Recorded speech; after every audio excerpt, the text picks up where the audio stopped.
This day, a day of days, 5th of May 2019, became a milestone in my fly fishing life on the River Froom and its carriers in deepest Dorset. In fact, it turned out to be my last chance on this beat. Thankfully, it was pre-lockdown before COVID-19 took over the world. Now nearing season's end, 2021, I have not fished since that day in May. We shot some footage on that day. It seems eons ago now, and we decided to put together this, the last cast, as a celebration of chalk stream fly fishing at its best, and perhaps my last hurrah on these historic and hallowed streams of southern England, on which we have been privileged to teach, film and throw flies on now for nearly 30 years, and for the first time show some of our tropical fishing adventures, catching bonefish and other exotic species. This fish has its head down, trying to weed me, a lively brownie diving deep, not showing on the surface at all. But it is a good fish for this stretch of river, and a very good way to start the day. And the one that slipped the net, the fish wriggled off before we could get a good look at it. Casting a ridiculously small dry fly or nymph to big chalk stream brown trout is a joy that will never leave me. I have been blessed and have had the privilege to throw a fly and fish in many countries around the world, in both fresh and salt water.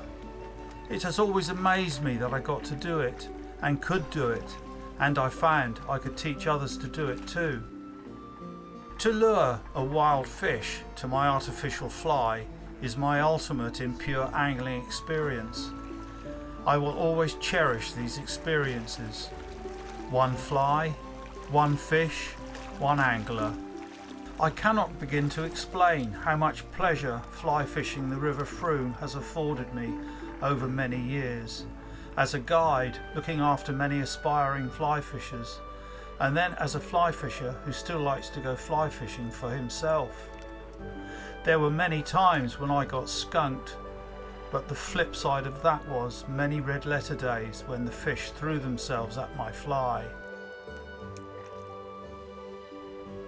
There have, however, been other exciting and extreme fishing adventures over the years that have proven to be even more off-the-wall fly fishing experiences than the classic chalk stream beats can offer. In crystal clear tropical salt water, always riffled by the wind, the shallow inshore salt flats where the wind always blows, this is a hot and an extreme environment. It has for the last 25 odd years been an inspiration, the silvered mirror, almost invisible grey ghost of the flats. I have had a love-hate relationship with this elusive, exciting and iconic apparition. Bonefish. Now you see it, now you don't. There is a saying in bonefish circles, look for nervous water. They are so spooky as the schools work upwind across the flats searching for food. Unless they are tailing, you can rarely see them. They are so well camouflaged. However, you can sometimes see their grey, sun-cast shadows thrown onto the pale coral sand.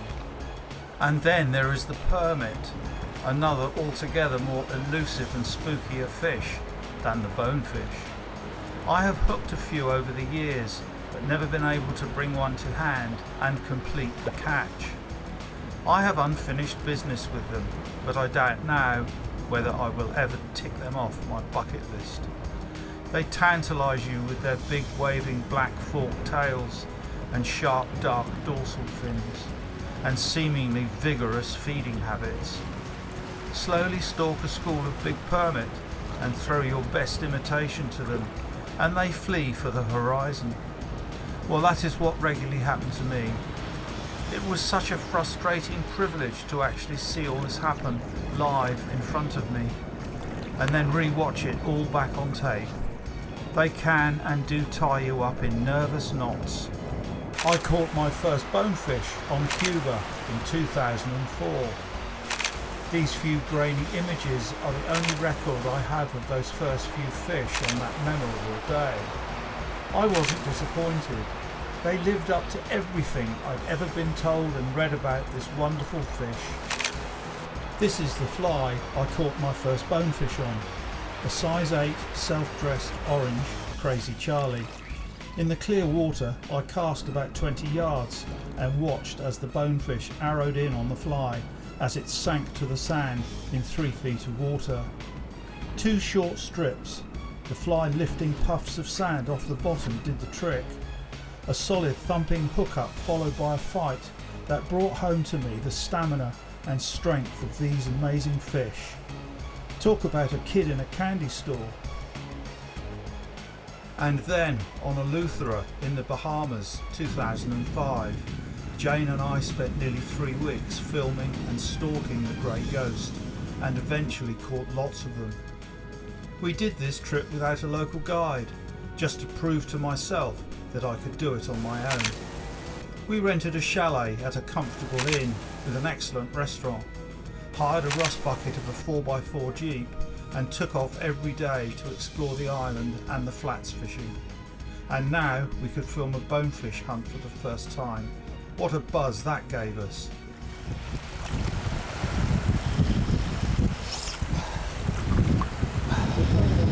Don't panic. Don't panic. Just take it easy. Just keep him on there. Keep the little bugger on there.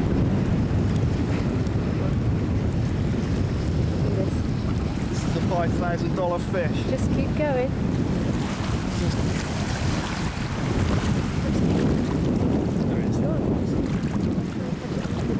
Oh yeah, I got him.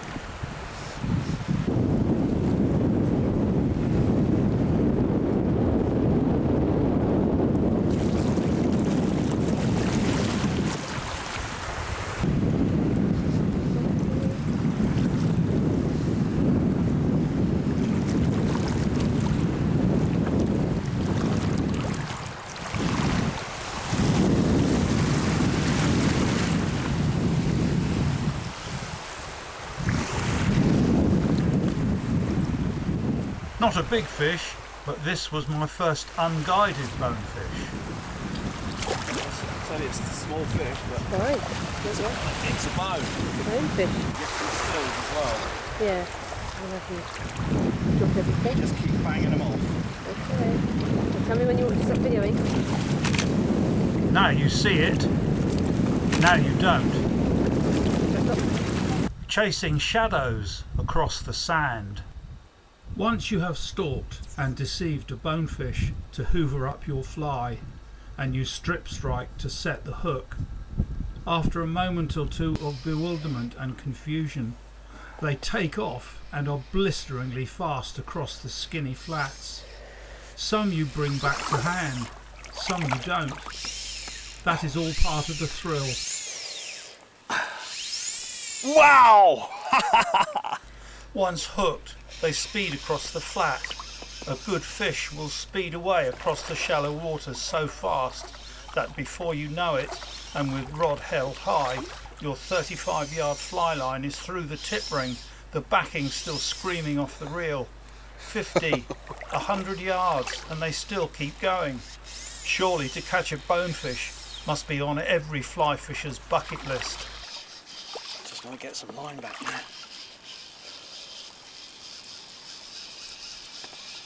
This fish is a long way away. And it's not a particularly big fish, I don't think, but the water's not much more than a foot deep. Here comes the fly line back. Just got to watch out for sharks while you're playing a fish. I can't see any around, and barracuda as well, because they'll come in and take the fish. I think this fish is just about done.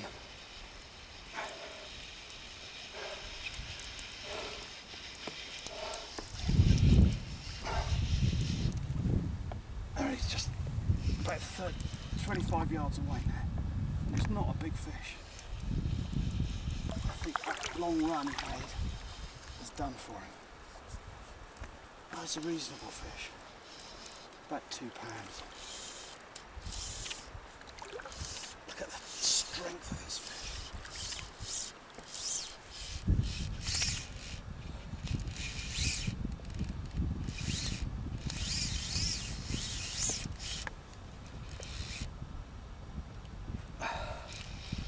It's not quite down to the backing again.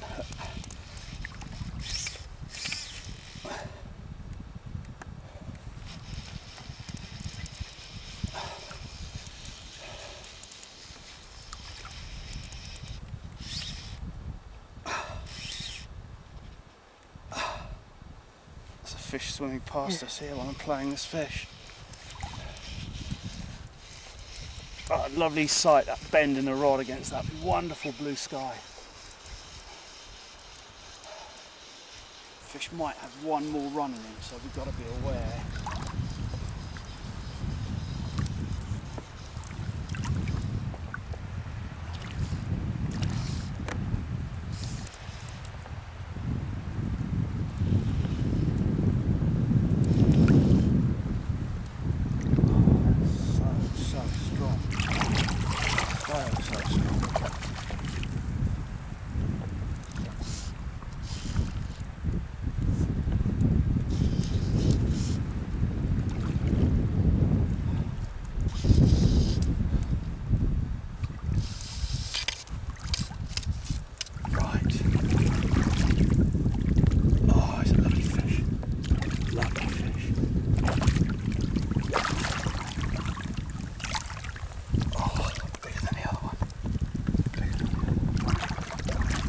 Pure magic in the Caribbean. Beautiful. Then from 2006, 07 and 08, we returned to the stimulating heat of the tropics, catching and filming this incredible species off the island of Roatan in the Western Caribbean. This time we had the added challenge of filming in HD video for the first time. Blistering heat and energy-sapping humidity, and in strong onshore and offshore winds that sometimes make casting almost impossible. These were all the challenges that made up our fly fishing in the tropics. I relished the challenge. On this very calm afternoon off the shoreline of Barbaret, there is a small pod of bonefish working the beach, moving right to left. Yeah, I did see it. My guide Perry and I had been stalking them for well over an hour, and I caught 4 of the smaller ones. 1 or 2 of the bigger fish broke away from the bigger pod, still moving right to left. See him? Yeah, to the left. Yeah, drop it now. You have to land your fly in just the right place so as not to spook the fish. It was well over a 25-yard castaway, and I aimed for a soft landing for my size 6 Clouser minnow. Our guide Perry can always see them before I do. He has uncanny vision and can read the water like I can do on the chalk streams of southern England. Here on the flats sometimes I am well out of my comfort zone and rejoice in his insight.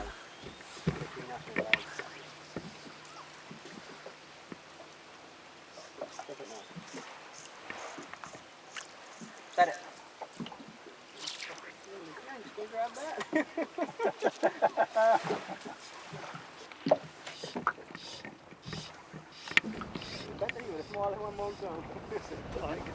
This pod of bigger bonefish were my target now. Perry said aim for the rock on the shoreline. I did, letting the fly sink to mid-water and then slowly twitching the fly back. The fish had got ahead of the fly. I recast and got a good solid hook up. And this is the moment why we have travelled over 30,000 odd miles in pursuit of this very special fish.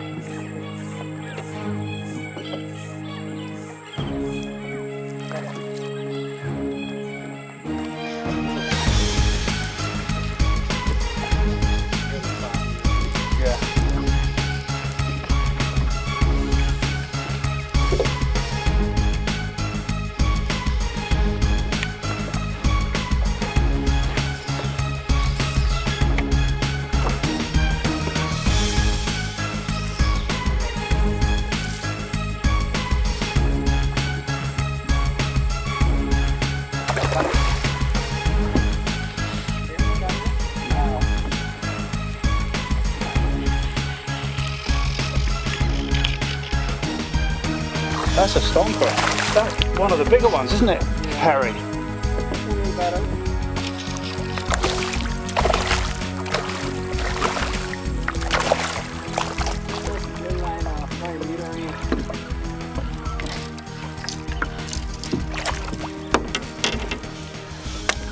Oh, got you now. That is superb. Absolutely superb.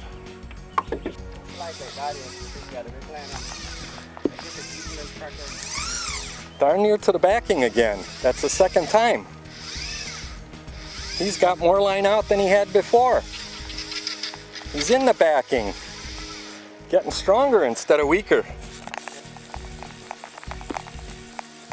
On two of these adventures to this remote saltwater destination on Roatan, we were delighted to have along with us my long-standing fishing buddy, Ray Weiss, who hails from Grafton, Wisconsin. Ray is an accomplished all-round angler and always great fun to be with. Yeah, because He's good size.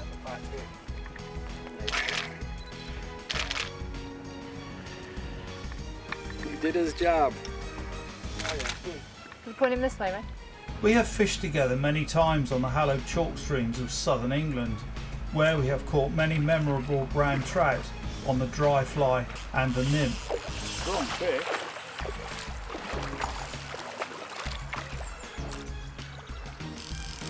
Try and get below him. There's a nice gap in the bank just here.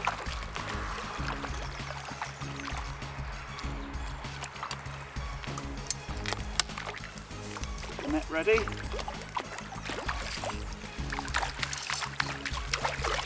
Very, very strong.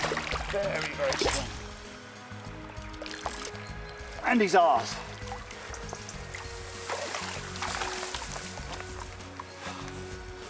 Oh, super fish. Super, super fish. That's a lovely river test brown trout. About 3 pounds in weight. Very, very strong. Very, very strong. Ray, many years ago, was a client of mine. I was his chalk stream guide and instructor. Since then we have struck up a firm if long distance friendship. Allow me to net it for you, sir. I would appreciate that. He's hardly acting frightened. It's a cracking fish, right? That's Yes, it over is. 3 pounds. That's a very nice fish.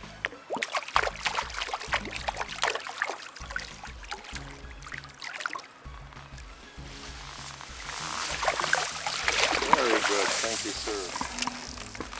That's a superb brown. Very broad back. That's 4 pounds. That's 4 pounds. Just need some pressure on, Ray.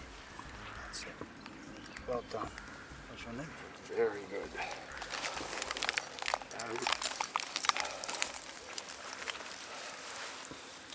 Oops. Very nice. Superb. Two very happy men. Yes. Back in the day, 2010, Jane and I were invited to spend a wonderful 3 weeks as his and Carol, his wife, as their guests at their Wisconsin home, and fish together on his home waters. This was right in Ray's backyard on the Milwaukee River. We had about 20 minutes to catch a smallmouth bass or two before we had to change and take our long-suffering wives out for supper. We had just driven back from the driftless area of southwestern Wisconsin. Delightful spring creeks, not unlike some of our smaller chalk streams in southern England, so I felt right at home. Although the weather was not compatible for good insect hatches, warm and bright, this mostly kept the trout's heads down. Nevertheless, it was a very enjoyable 4 days. Using tiny dry fly and nymph patterns, Ray and I managed to catch lots of very pretty brown trout from these lovely driftless streams. You can only catch what you see in front of you. Nothing big. As I said, it was fly fishing in warm, bright, clear days with bright sunshine. Hardly any insects hatched, which sometimes made the going tough.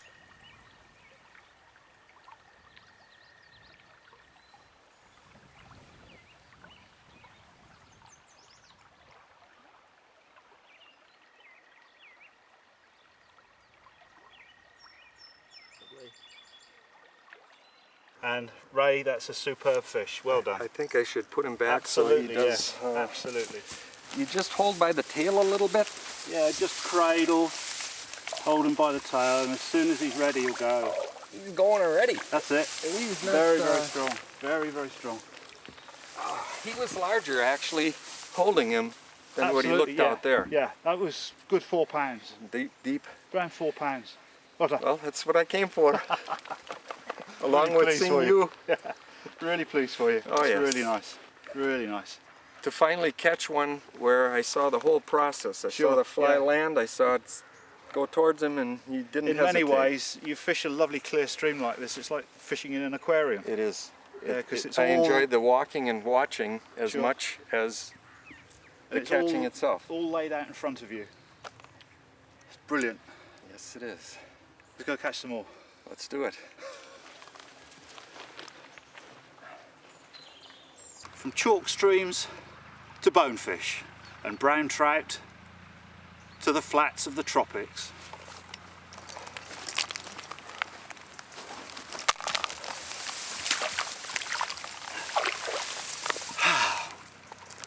Really pleased with that. Super fish. Took it very gently, just lifted into it. Nothing rushed or hurried. Stay as calm as you can, even though your heart's going boom, boom, boom, boom, boom, boom. Wonderful thrill.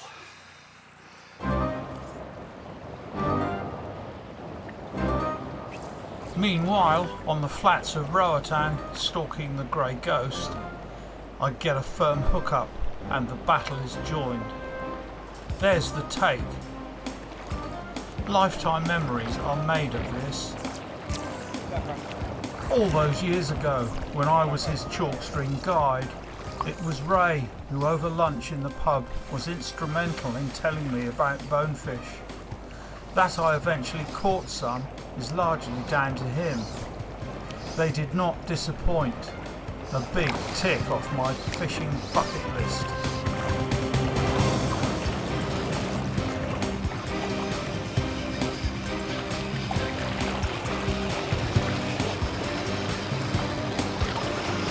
Oh, it's a strong fish. Mind you, they're all strong. It's late afternoon on Cocoa Plum Key, and my guide Perry is breathing a sigh of relief that I managed to get a hook up. I had screwed up many stalks and casts over 2 days. I finally got one right. Fishing the shallow flats for bonefish is the most exacting and perplexing fly fishing I have ever attempted.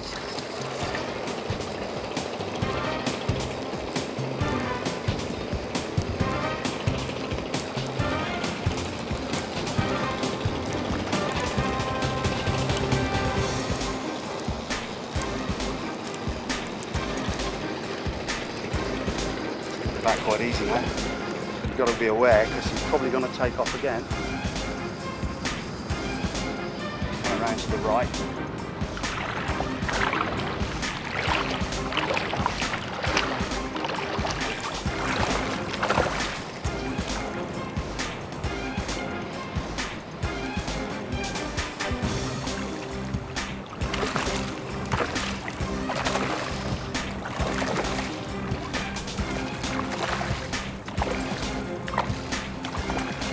Probably about a couple of pounds, Terry. About a couple of pounds.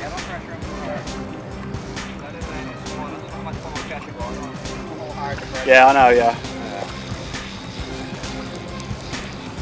That catching a little weed and a little coral that going. Sure, yeah.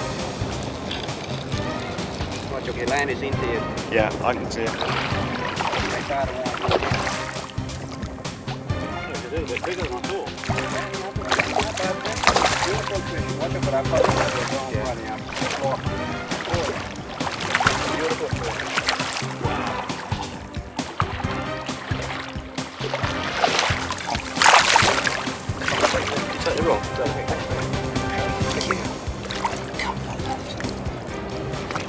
Wait till you take some fish out, then you take it out his mouth. Yeah. Well, that's why we come fishing on the flats. That is just Super duper, isn't it? Absolutely pristine. Absolutely pristine. Couldn't ask for better than that. Yeah, Right. that bitter got him good. Oh yeah. Oh, look at that. That's the shot I've wanted. Oh, absolutely wonderful. Absolutely heaven, man. Beautiful black eyes. Yeah. That's about £3, isn't it? Yeah. Good trick on that. Nice, beautiful fish. He was looking something to eat, but took the wrong thing this evening. Yes. Good shot. Good job. Good job. Oh, Christ. How good is that? How good is that? Boy, are they strong. And it's nerve-wracking when you're stripping that fly and the fish is bow waving Yeah, you just could behind the see him. fly, and then you feel it, you set and it's off. It's just, unless you come and do it yourself, you'll never. Pictures never do it justice. You've got to come to this environment. It's hot, it's windy. You're with a great guy called Perry, Mango Creek Lodge. It's all laid on. You don't have to do anything. You're looked after, and you come out and spend a day in this. It's just wonderful, absolutely wonderful. Let's go try to do it again. These are all set again. Thanks, man. Well, I think we've got a box fish on here. I was just about to lift off to recast to what we thought was a tailing bonefish, and it was just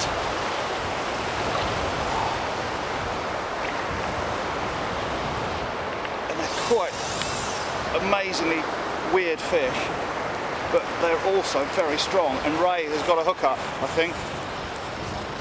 It's a box fish!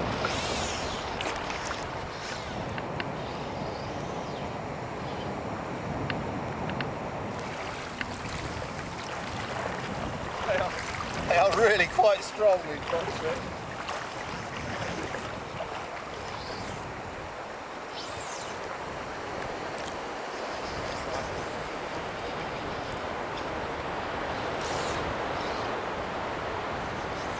They never know when to give up.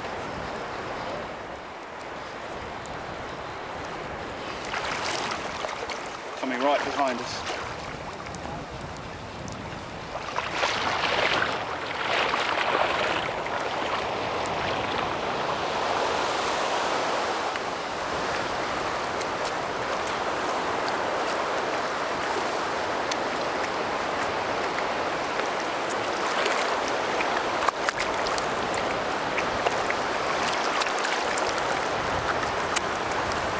Aren't they weird?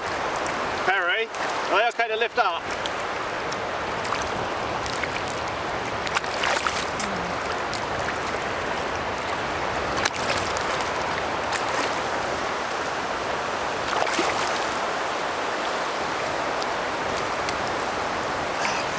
Isn't that weird? Isn't that weird? That really, it's like an outside skeleton. Just slip the hook ahead. Lovely blue spots on the back. Let's get round into the sun. Lovely blue spots on the back. Anyway, let's slip him back. Go on, funny old thing. There it goes.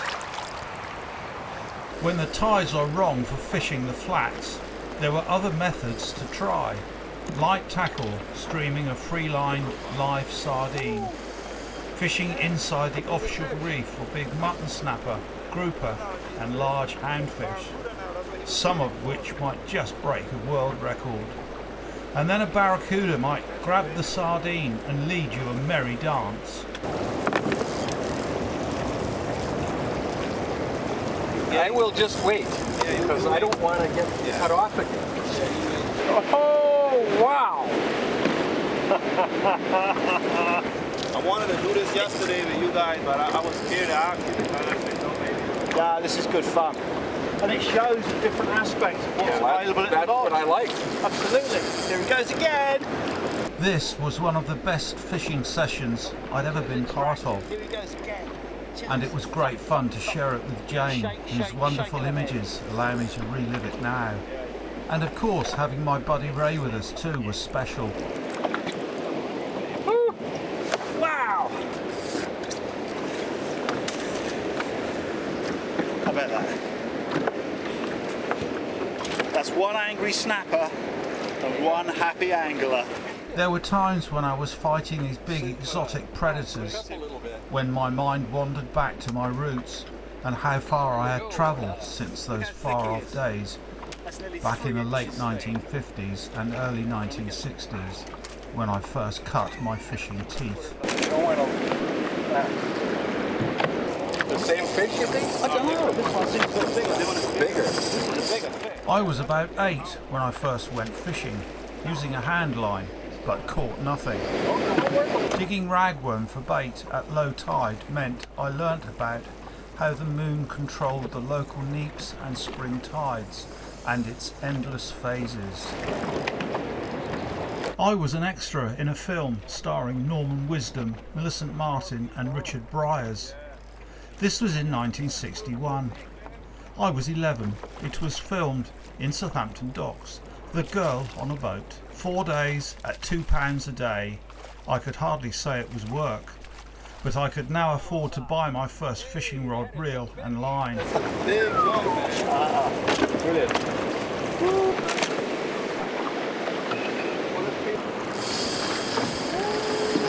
There you go, right across mine. That's a nice fish, Simon. You getting two? Fishing in the Solent from a launch, courtesy of a friend of my father's, I think the first fish I ever caught were a black bream and the lesser spotted dogfish off the Beauly River in the western Solent. Hey, I've never caught one. You got one. That is superb. Right. Nice grouper. Simon is fighting a good doggone cuda. The Hamble River, in the creeks and muddy gullies, I fished for flounders, and if I got lucky, bass and mullet. Back in those long gone far off days, to catch a bass or a mullet was the holy grail. They had almost the mystique of the bonefish in some circles, and the first bass and mullet I caught on the fly, many years later, I really had that light bulb moment. Fireworks exploded inside my head. Boy oh boy, did I just do that? I was fishing on my own, along a windswept stretch of shoreline, and had no camera with me, but those images have been burned deep into my mind and will remain with me always.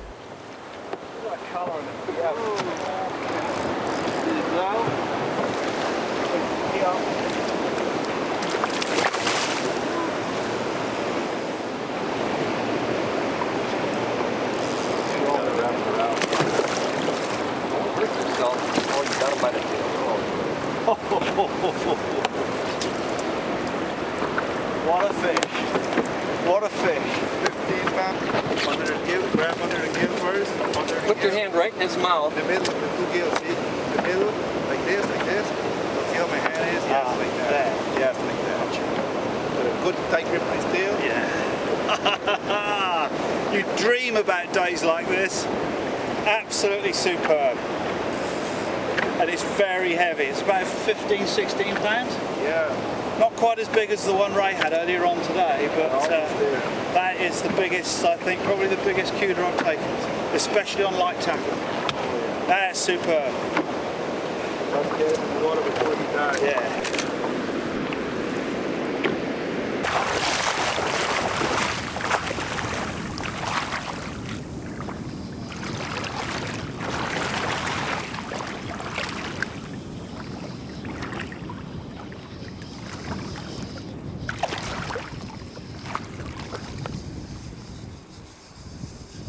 Simon.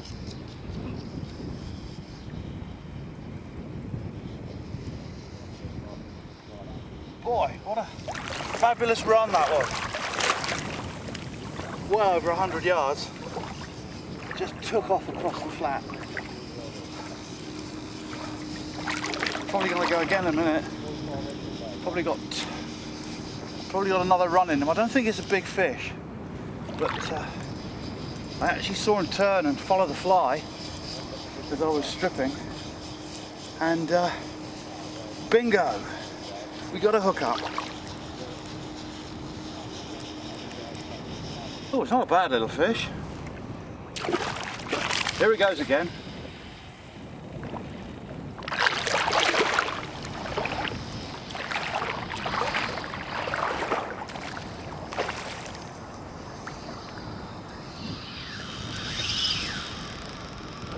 Not quite into the backing this time, but still very strong.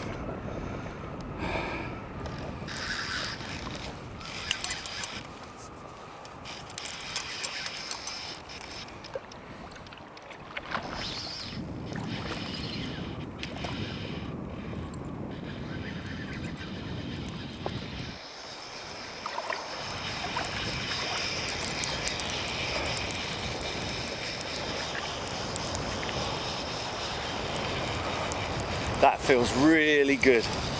That feels really good. Here he's coming. Just hooked nicely in the scissors too.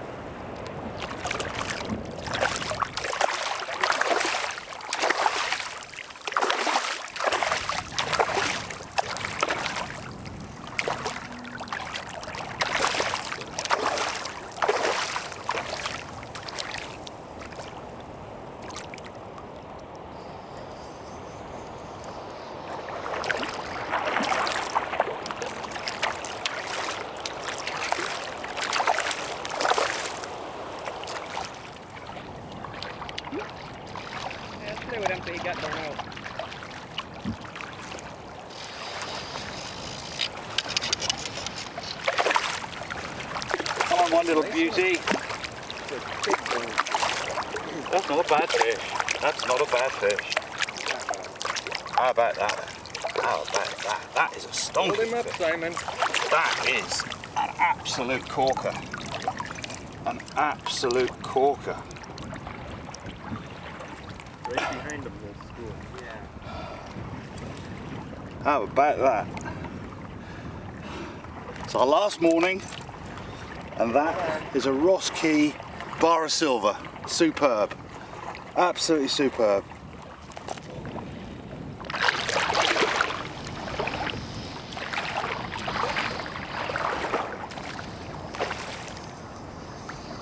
Chalk streams are very special places. They are the cradle of fly fishing, and the county of Hampshire is blessed with two of the most famous ones in the world. The River Test and the River Itchen have a common estuary at the top of Southampton Water. These two streams are historically the birthplace of modern fly fishing. I was very privileged and fortunate to be river keeper and look after over 8 miles of various chalk streams for nearly 15 years. This is where the dry fly and the nymph were developed in the 19th century and the early years of the 20th century. It spread from these tranquil meadows of Hampshire all over the world. Fly fishing in its many forms is now, as we all know, a multi-billion-dollar industry with many millions of us around the world who are hooked and devoted to our passion. But all is not well. These precious streams are under threat from a multitude of miscreants. Gross lack of funding from central government for the Environment Agency is at the root of the problem. This is only my humble personal opinion. Underfunding has resulted in the unregulated illegal release, whether unintentional or not, of farm slurry and the discharge of untreated sewage and chemicals into my beloved rivers and streams. There are factual accounts that a water company discharged raw sewage into watercourses in the Winchester area on over 400 occasions in 2020. Southern Water discharged for nearly 6,994 hours pumped raw sewage into Hampshire's elegant chalk streams, including the Itchen, Meon and the River Hamble, which in its upper reaches is a delightful tiny trout stream. Yet they get away with it time and again. Nothing seems to stop it happening in the first place. Nobody is held responsible. Yes, there might be fines paid, but no one goes to jail. Insect hatches have declined almost to the point of extinction in some species and places. These are sensitive miniature ecosystems that rely on pure water to thrive. These raw discharges denude the water of oxygen, leading to fish kills on unprecedented levels. If the fish die, so do the insects. That we fly fishers still have lusty chalk stream trout to stalk is a miracle.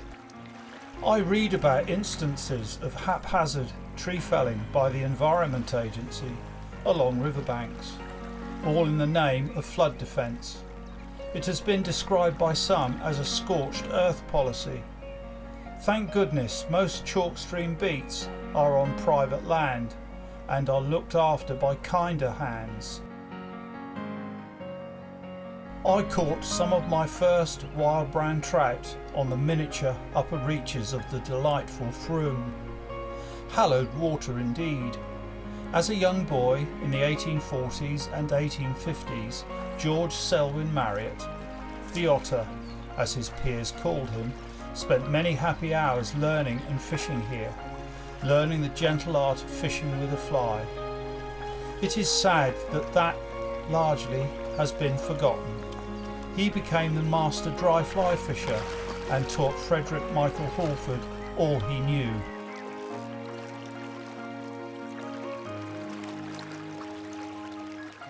I think it was a different fish. I don't think that fish that I rose has come again. Scanning this miniature carrier stream for any movement, I was looking below the surface for shadows on the gravel. Then it materialised like a phantom from nowhere, a very good wild brownie. It slid out from cover to feed on tiny black midge sipping in the surface film. Throwing a tiny size 20 CDC midge a few yards upstream, the fish sipped it down first chuck. It proved to be one of the largest trout I have caught from this tiny carrier stream of the Froome. Little did I realise it at the time, this would be the last fish I caught. A few months later, COVID shut the world down. This was indeed to be my last cast. What an exquisite, feisty brownie. It's trying to bolt for cover under the overhanging herbage, whence it came. Gently does it. I'm thinking of my 7X tippet and the tiny size 20 fly knotted to the end. Heart in the mouth stuff. Keep the rod high. Maintain the angle.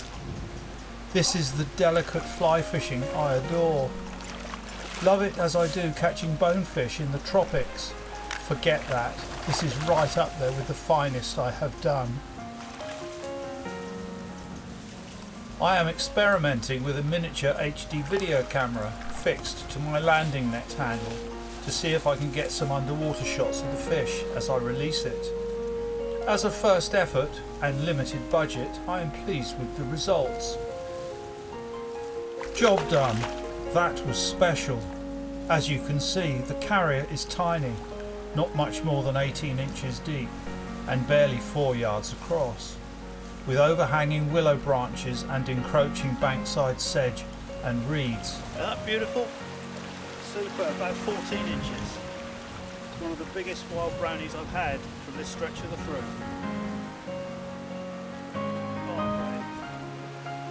So plenty of cover to hide in and under. The fish usually see me before I see them, so I get down in the stream and keep below the tree line.